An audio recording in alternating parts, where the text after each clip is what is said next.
बिस्मिल्लाहिर्रहमानिर्रहीम। अस्सलाम वालेकुम। टेक एंड फन की जानब से खुश आमदीद।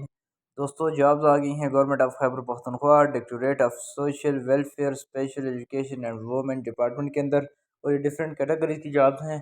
और चलें बिना टाइम वेस्ट किए स्टार्ट करते हैं, देखते हैं क्या टर्म एंड कंडीशन है और क्वालिफिकेशन उन्होंने क्या दी हुई हैं। Vacant position online application are invited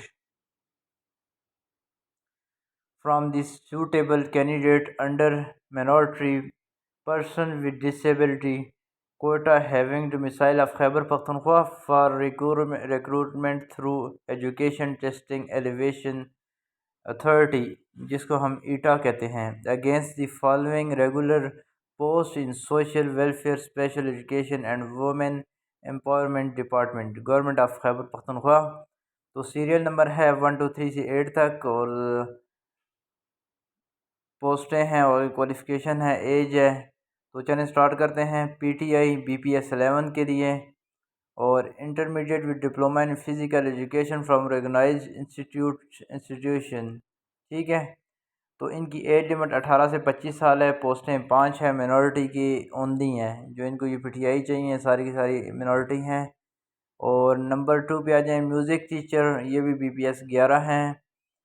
secondary school certificate with certificate of instrument and vocal music, ये भी 18 से 30 साल, 3 है और तीनों मिनॉरिटी हैं। नंबर 3 कारी हैं, बीपीएस 10 के लिए secondary school certificate equivalent qualification from recognised board institute with सैंड इन किरात from a recognised religious institute. 18 से 30 साल, पर्सन विद डिसेबिलिटी ओनली, मतलब जो डिसेबल पर्सन है वही चलेंगे कारी के लिए। और नंबर 4 पे ब्राइल टीचर हैं, secondary school certificate with 5 year certificate in Braille teaching from recognised blind institute. 18 से 25 साल, एज 2 हैं, person with disability only. Number 5 salesman, ये 5 बीपीएस 7 हैं, secondary school certificate from recognised board. 18 से 30 साल, एज 5 बंदे और मिनॉरिटी हैं। नंबर 6 स्टोर कीपर हैं, ये बीपीएस 7 है, secondary school certificate from recognised board with 2 year experience of store keeping. और 18 से 32 साल इनकी एज और 5 बंदे हैं, minority only.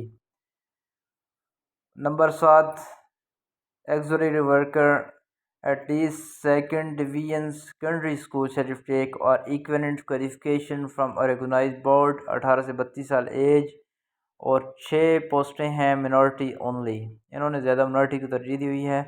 Number 8 scan worker, secondary school certificate from a recognised board with a 5 year certificate in the relevant field from recognised blind institute. 18 से 30 साल इनकी एज है। ये 7 पर्सन हैं, पर्सन विद डिसेबिलिटी ओनली। इसमें सबसे की जो मज़े की बात है, डिसेबल पर्सन को इन्होंने बहुत ज़्यादा तरजीह दी है। बेसिकली ये जो स्कूलिंग सिस्टम है ये आई थिंक उन्हीं का है, बट इन्होंने उनको ज़्यादा तरजीह दी है, ये एक अच्छी बात है। तो दूसरा इन्होंने माइनॉरिटी का भी काफ़ी ख्याल रखा है, ये भी एक अच्छी बात है, खुशाइंद है क्योंकि वो भी हमारे पाकिस्तानी शहरी हैं। तो चलें स्टार्ट करते हैं टर्म्स एंड कंडीशन को। तो candidate will provisional allowed the appear in the eta screening test, however detailing security will be carried out by the appointing authority, and if any candidate is found eligible in any respected and at any stage of the recruitment process, she will be disqualified by appointing authority। वो कह रहे हैं कि ये ईटा की पहले से training test होगा, उसके बाद पता चलेगा कौन बंदा इसके काबिल है, मतलब कौन बंदा टेस्ट पास करता है। ठीक है, उसके बाद का जो स्टेप होगा वो ये होगा कि वो बाकायदा उसकी सिक्योरिटी लेंगे और सिक्योरिटी के दौरान अगर कोई बंदा डिसेबल पाया गया किसी डिफ़ाल्टर, तो वो डिसक्वालीफाई कर दिया जाएगा। Interviews call letter will be issue to short listed candidate only. वो कहते हैं कि सिर्फ शॉर्ट लिस्टेड बंदों को हम इंटरव्यू के लिए कॉल करेंगे। Short listing will be based on screening test. वो कहते हैं कि सिर्फ जो ईटा की बुनियाद पर हम शॉर्ट लिस्ट करेंगे, ना कि किसी दूसरे के कहने पे। Number 4, candidate should be eligible in respects by the last date of receipt of the application. वो कहते हैं कि हमें आखिरी डेट से पहले पहले ही वो अपनी एप्लीकेशन भिजवा दें। इनकम्प्लीट एप्लीकेशन हम एक्सेप्ट नहीं करेंगे। Relaxation of age will be admissible as existing rules government rules. वो कहते हैं कि हम इसमें भी ये रिस्ट्रिक्शन ऐड करेंगे, मगर वो गवर्नमेंट रूल्स के मुताबिक। The candidate working is government या सेमी गवर्नमेंट, वो बाकायदा अपना एनओसी लेकर अप्लाई करें। Candidate intending apply from the post shall be separately for each post. वो कह रहे हैं अगर कोई वो बंदा एक से ज़्यादा पोस्टों की अप्लाई करना चाहते तो हर पोस्ट के लिए अलग अलग अप्लाई करे। Complete authority reserve to cancel. वो कहते हैं कि इज़ कॉम्पिटेंट अथॉरिटी। वो कह रहे हैं कि इनके पास जो है ना मुकम्मल अख्तियार है कि वो इसको कैंसिल करें, पोस्टों की तादाद बढ़ा दें या कम कर दें। कोई बंदा इनसे पूछने वाला नहीं।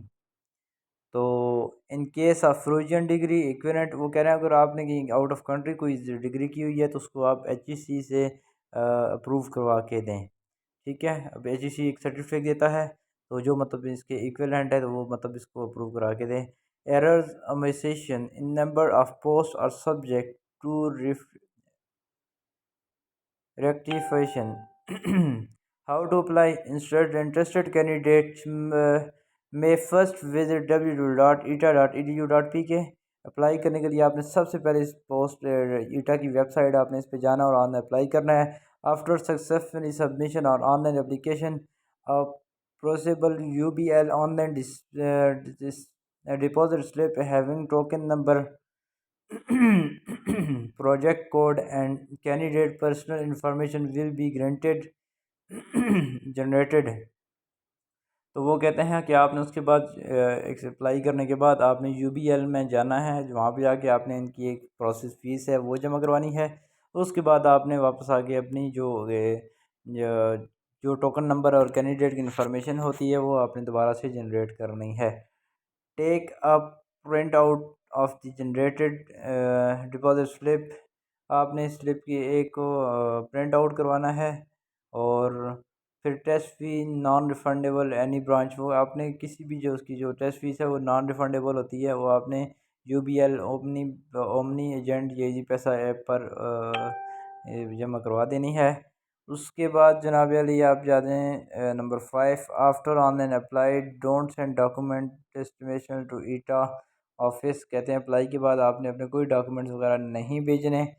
और टेस्ट के बाद जो हैं वो अगर इनकी रिक्वायरमेंट हुई तो वो आपसे मंगवा लेंगे। स्क्रीनिंग टेस्ट के बाद क्वालिफाई करने के बाद जब इंटरव्यू के लिए आपको बुलाएंगे तो तब वो आपको सिक्योरिटी पर्पज़ के लिए ना आपको फिर कह देंगे।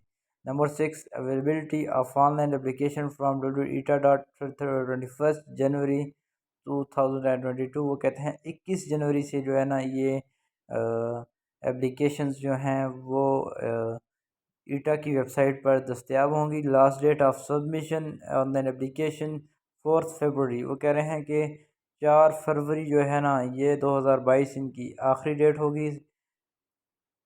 Candidate will be informed through SMS by ETA। Download print roll number slip from ईटा की वेबसाइट उन्होंने दी हुई है कि इस वेबसाइट से आप अपना जब आपको हम आपको SMS करेंगे तो आपने अपनी ईटा की रोल नंबर स्लिप डाउनलोड कर देनी है।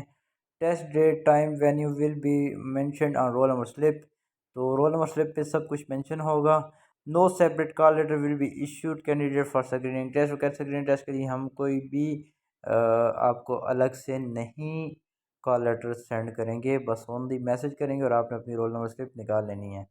अच्छा, इम्पॉर्टेंट नोट है जी, please keep your document and passport size scan picture soft copy with you at the time of online apply. आपको वैसे भी जितने भी कैंडिडेट्स हैं अपने मोबाइल में अपने लैपटॉप के अंदर आपके जितने भी डॉक्यूमेंट्स हैं ऑल डॉक्यूमेंट्स आपको स्कैन करके रखने चाहिए, ताकि जहाँ कहीं आपने अप्लाई करनी होती है डेफिनेटली आपने वही यूज़ करने होते हैं। स्कैन करवा के अपने मोबाइल में और अपने लैपटॉप में एक अलग से लैपटॉप फ़ोल्डर बना लें और जिसमें आप अपनी ये चीज़ें संभाल के रखें। Read the instruction through before filling the online application form. ETA shall verify deposit fee at any stage. If your payment is not verified, you can candidate shall be rejected. वो कहते हैं कि ETA आपको किसी भी time verify करेगा, आपने जो वहाँ पे स्लिप का कोड लिखा होगा, अगर वो वेरीफाई नहीं होती तो वो आपको रिजेक्ट कर देंगे. Fee deposit on someone else CNIC should not be verified. अगर किसी की वेरीफाइड नहीं होती तो किसी का शनाख्ती कार्ड में वेरीफाई नहीं होता, unclaimed qualification will not be accepted. तो keep the bank printed receipt safe with your self. वो कह रहे हैं कि जो अपना बैंक स्लिप होती है अपने पास ही रखनी हो, किसी को भी आपने नहीं किसी से शेयर नहीं करनी, किसी दोस्त यार से. कीप अच्छा application of all those candidates who do not give correct information while filling the online application form will not be rejected only but would be proceeded against. This action shall be taken against them. वो कह रहे हैं अगर किसी बंदे ने अपनी कोई गलत इन्फॉर्मेशन दी तो हमने सिर्फ उसको रिजेक्ट नहीं करना बल्कि हमने उसके ख़िलाफ़ बाकायदा पुलिस एक्शन भी लेना है. ये 420 में आता है. तो चलें अब आ जाएँ ये जिनके डायरेक्टर हैं हबीब खान अफरीदी सोशल वेलफेयर, आगे SCNWE Khyber Pakhtunkhwa. Thank you very much.